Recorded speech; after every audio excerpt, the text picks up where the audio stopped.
Welcome and thank you for tuning in. You're listening to the Beyond 50 radio program. I'm your host, Daniel Davis.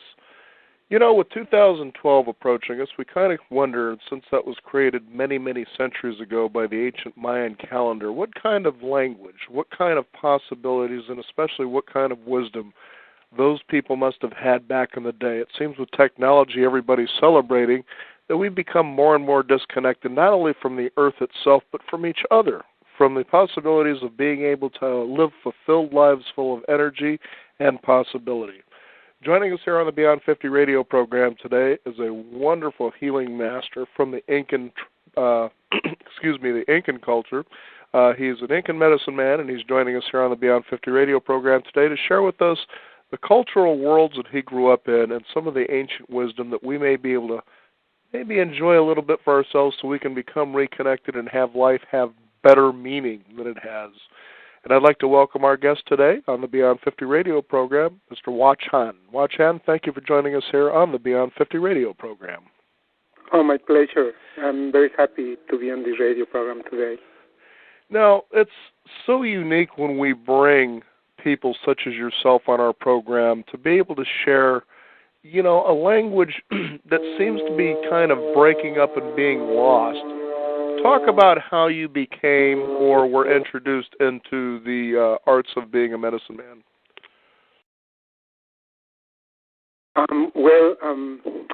For us, it's a big responsibility because we are guiding societies, not just people. Mm-hmm. So in our tradition, it's not just because you decide to be a medicine man from one day to another. It's something that must grow together with you. Basically, in our culture, we come from that lineage, from a lineage of medicine people. So even before we are born, our people know already the kind of work we will do. So since we are children, we are prepared to be connected with this kind of energy. Now, go ahead and describe for our audience. It's an obvious question to me because I've been able to do these types of shows with people to understand the importance of ancient cultures, but why is it important for people to know the wisdom of the ancients? Because in order to understand yourself, or in order to understand about all this creation, we need to go back to our roots. And the ancient cultures, I believe, or I feel, they were deeply connected with this energy that we call God through Mother Nature, because Mother Nature is God's creation. And so let's go just back to the simplicity.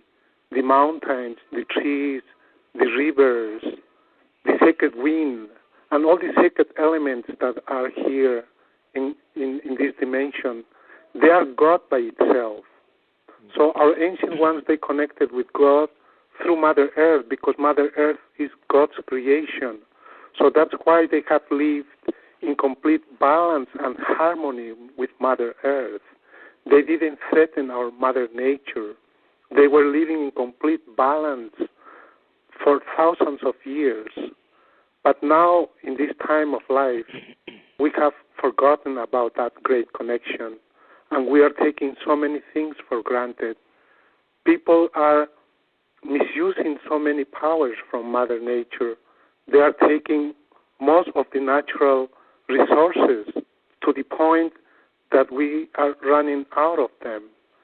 And also in this time of life, there's so much pollution, you know, to the waters, to our atmosphere. It's because there's not that connection, there's not that awareness that we are hurting ourselves. And also, it's very important for all of us to really connect with Mother Nature. So in that way, we will know who we are and where we come from. Mm-hmm. You know, when you talk about becoming disconnected from Mother Nature and the earth, I think one of the harshest ones that we've discovered here in the new millennium, if you will, that's been going back, at least a century, is, for instance, how we make and manufacture and produce our food as though we hated it. And that's, the first sign that, to me, it seems, a culture would become even spiritually bankrupt, is the fact that you eat empty food so you don't have a connection with natural energy like you should. Would you kind of agree with that? Oh, completely. Nowadays I even heard about that people are modifying the seeds. People are trying to play gods. Well, even we are gods and goddesses, but in the highest level. But right now I feel that there is no consciousness of who we really are. And so right now what I see that there is a new word that they created, and this word is organic. So whatever they write, let's go organic, it's just a word. Exactly. Because being organic starts with your own self. Your mind, first of all, has to be organic. You have to think right. You have to be good in your heart. That's where the word organic starts.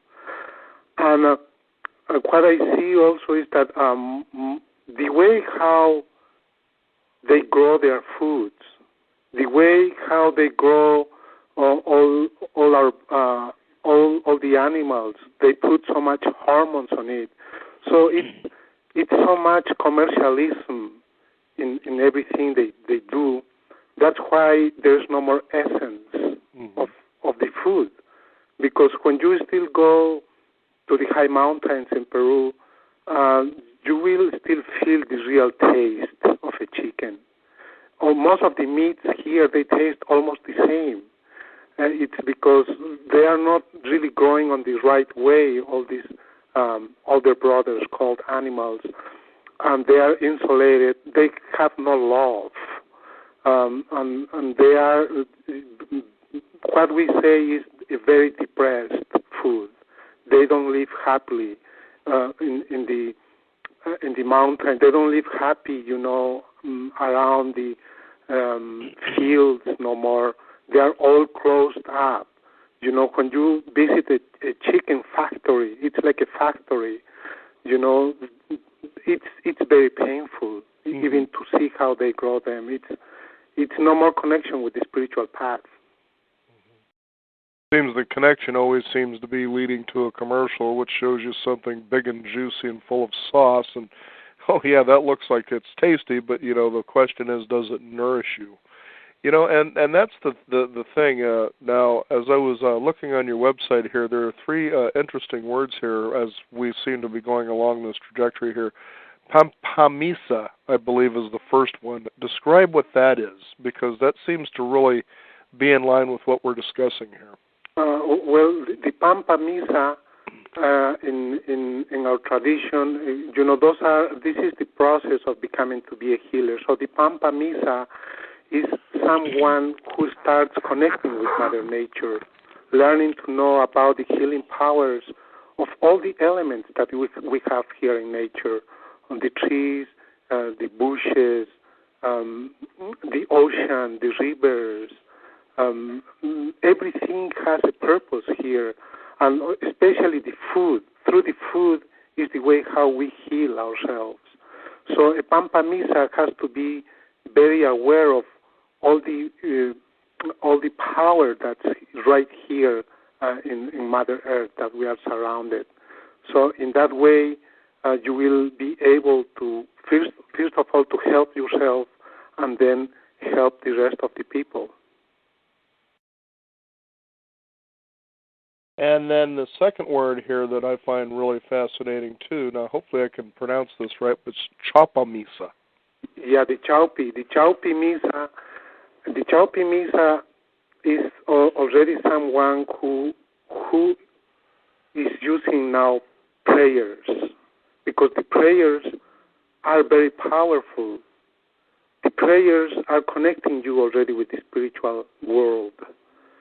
So, because we know that the real healer, the real medicine man is God, this energy that we call God. We are just instruments. So the healer learns to channel that energy called God.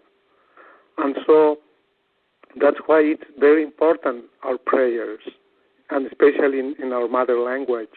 It's so profound, and it really connects you with God. Mm-hmm. And then with these prayers, we help people to heal themselves. Mm-hmm. Because most of the time in this time of life, a lot of people get sick because besides the food, there's no spiritual connection with themselves. Mm-hmm. And that's why it makes it even harder to get healed. So that's the rule of the Chaupi Misa. Mm-hmm. And last but not least is Hana Hame Soyak. Yeah, Hanan Hamisayo. Okay. The Hanan Hamisayo is the highest priest in our tradition. And the Hanan Hamisayo already has connected directly with this energy called God. So the Hanan Hamisayo, he doesn't need no more the herbs to heal you or the food. They just need to touch you or to be around you, to whisper in your ears, to talk to you some language that you might not understand, but your spirit will understand. Mm-hmm. So this is the kind of power that the Hanan Hamisayo has. But of course nowadays there's no more Hanan Hamisayo. Maybe we have 1 or 2 Hanan Hamisayo left. And but in the Inca tradition, that was the highest grade, the Hanan Hamisayo.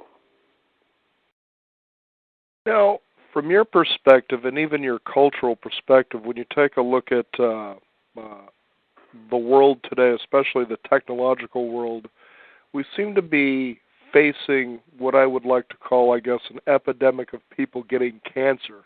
It's almost turned into its own strange, weird business all by itself. Cancer in your culture, or that kind of illness, was that pretty much unknown? I feel that cancer is the creation of modern societies. And maybe we had that kind of diseases, but we call different names. Mm-hmm. What I see right now, cancer is a mental disorder. And also what I feel that cancer is what the modern doctors cannot understand, the kind of disease, which starts in your spirit. It's an inner disorder, and then they call it cancer. And it's like a fashion right now. When you go to the hospital and you want to scan yourself from something else, the first thing they want to know is that you have cancer, and then they come out and they tell you you have cancer. And for me, it's like a kind of fear that they are bringing to humanity. And of course, that our minds are so powerful. When somebody tells you that you are going to just be alive for 30 days, mm-hmm. If you prepare yourself like that, even when you are really good in your health, your mind will be set up just to be alive 30 days, and then you will leave. So what I feel here is that the modern societies, they have no more intuition for the diseases, because we know that in Mother Nature is everything we need. Especially in the rainforest, we have thousands and thousands of remedies that our people have been using for thousands of years. And there was not such a disease called cancer, because it's just something that creates different societies on their minds. Because when you go very deep on the jungle or to the highest on the mountains, and you tell somebody you have cancer, and they are just going to laugh on you, and they're going to say, okay, no problem then, so I'm just going to heal myself. But here in this side of the world, when you tell somebody you have cancer, they have so much fear, and they know that they will die already, and they feel so desperate, and they feel they have no hope. So what I see, it's a way of controlling people. So in that way, they can keep selling all these new products they are bringing to you. All these pills, all these things. In our ancient ways, for example, when you visit a medicine man, they heal you, and then they tell you, please try to not come back no more. But here in this side of the world, they need you to visit them almost every week, every day, because that's their business. Mm-hmm. So they have to be creating so many new words for any kind of disease for you, so they keep you busy. And in that way, they are also very busy making money out of our ignorance. Mm-hmm. So it sounds true then that not only do we create the disease by simply saying it, but our minds actually make it come true then. Oh, completely, because our minds are very, very powerful. For example, I just want to tell you a story. 10 years ago, when I went back home, I found my mom, and she was really bad. She really looked very terrible. And when I asked my brothers, they told me that they took to the doctors, and the doctors said that she had liver cancer, and it was terminal. And they gave her 30 days to be alive. Mm-hmm. And of course, my mother was very depressed. But when she saw me, her perspective of the mind changed, because she trusts. She doesn't trust me, but she trusts the power of the medicine, of the herbs. Mm-hmm. And I called my mom and I said, Mom, you are not going to die in 30 days. No doctor can tell you when you will die. God will decide when is our right time. So, and I started working with my mom with all these beautiful remedies I know. And I worked with her for 20 days. And in these 20 days, I've seen that she was coming out of that dark side that the doctors told her to go. So through the prayers and through all this beautiful medicine that we have in our Mother Nature, my mom is alive until right now, and she's happy. She went back to the doctors, and they said, how did you get healed? And my mom just said, out of love. Mm-hmm. Because love is the key for healing as well. Now, light and sound also play an important role as well. Could you describe that for us? Well, the sound is a living manifestation from God. Mm-hmm. The sound is inside us and outside us. So, through the sound, you can really connect with God. That's why our ancient ones, they have created all these amazing instruments that they could emanate very strong sounds, because sound is a vibration that connects you with the universe. And also the vibration of the sound heals you. It opens all your chakras. Because sometimes with our minds and with this busy kind of life that we have, we close so many things inside us. So the sound has the power to open you again and heal you. And that's my own experience I have with the sound during this time of life. I'm a Harawiko myself. Harawiko means the keeper of the sacred sound. So when I build the flutes, I prepare the flutes specifically for certain kind of songs, and they must have a certain kind of key, and that will go to a certain place of your body to heal you. So that's the sound. The sound is God by itself. And light also plays an important role as well. Because through the sound, you can connect with all living creatures, not just here on Earth, in our universe. The sound is a universal language that even the people that cannot hear, they can feel the vibrations of the sound. And just recently, I'm very sure you are aware of, the scientists discovered that the sound of the dolphins was creating so much good on children who had disabilities with their minds. Mm-hmm. So that sound would heal them.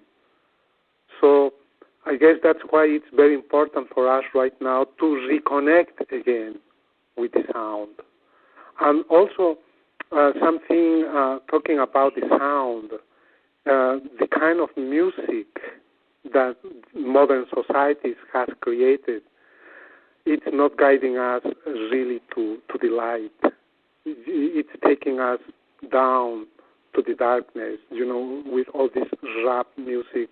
It's so aggressive. It's all so negative. Mm-hmm. Not talking to you about the greatness of life.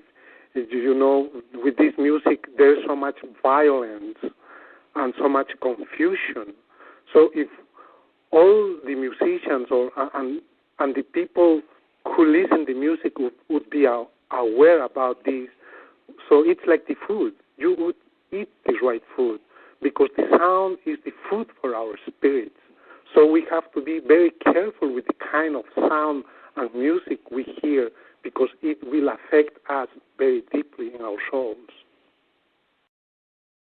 That's so true, too, that, it's like the people that create music like that say, well, we're basically putting out a message about how we feel and what we think about the world. Well, in fact, it also affects people who take that on as well, believing that's the way they think and feel about the world instead of finding out more about it for themselves.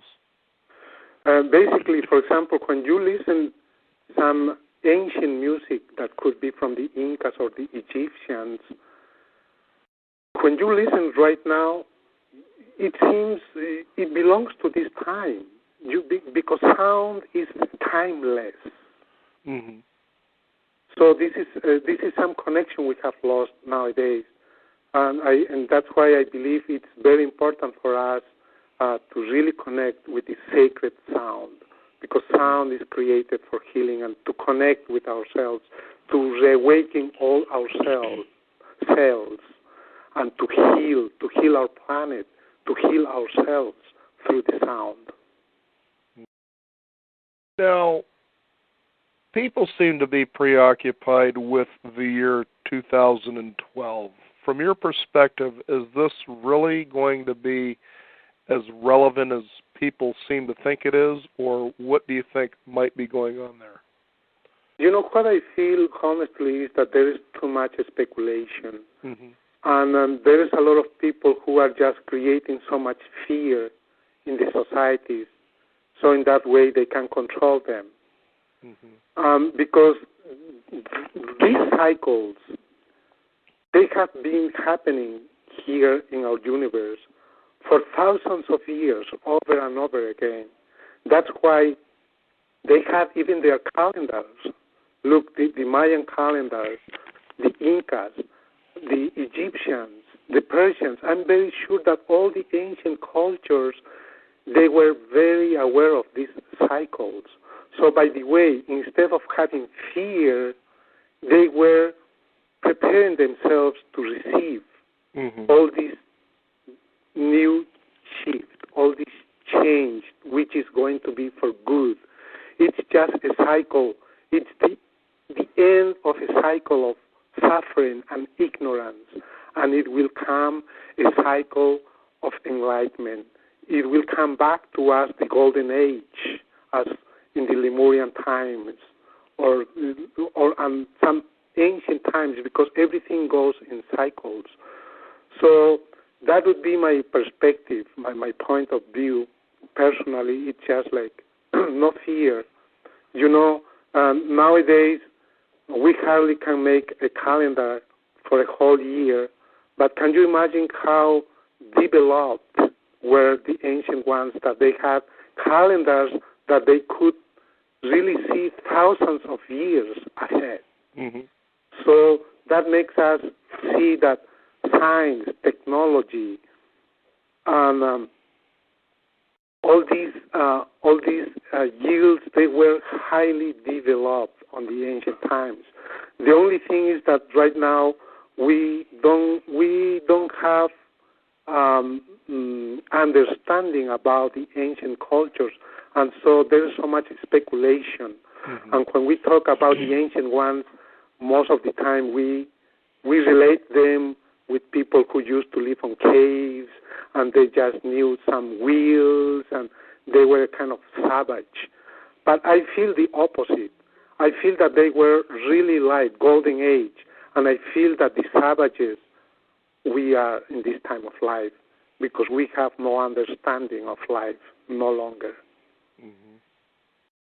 So is it possible, and will we see a shift that will, get people back to an original track of being connected, or are we going to keep perpetuating ourselves almost into a spiritual crisis, if you will?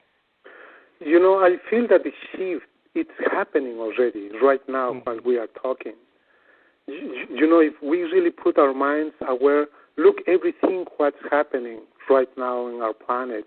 All these wars, all this confusion of people, and at the same time, look at what we are talking about right now, and the kind of radios that are around right now that there was not a long time ago, that they are so open to talk about spiritualism. I guess a lot of reawakening is coming back also, together with all the destruction that's taking place right now. Because right now I see a lot of people that they are very into the spiritual path. They want to reconnect with their spirituality again, and which is great. But at the same time, it's painful because there's a lot of people who are taking advantage of it. I guess we need to be aware of looking for our guides, our spiritual guides. Mm-hmm. So great things are taking place also right now in our societies and in our planet, because there is so much destruction right now. People have realized that. So people are trying to make good again in our Mother Nature. So I feel that this shift that we are waiting for the year 2012, it's taking place already right now. The only thing is that we don't realize, because the kind of education we have nowadays, it's not really to connect us. It's so different than from the ancient times. In the ancient times, the kind of education I believe was, first of all, to make you realize who you are and what is your purpose as a human being. Why are you here on this dimension? There is a purpose for all of us to be on this dimension, besides just being machines of working and making money to pay your bills. Mm-hmm. We have something beyond that we must realize and do that. That's why there is so much fear for people to die, because we are not doing what we're supposed to do here on this dimension.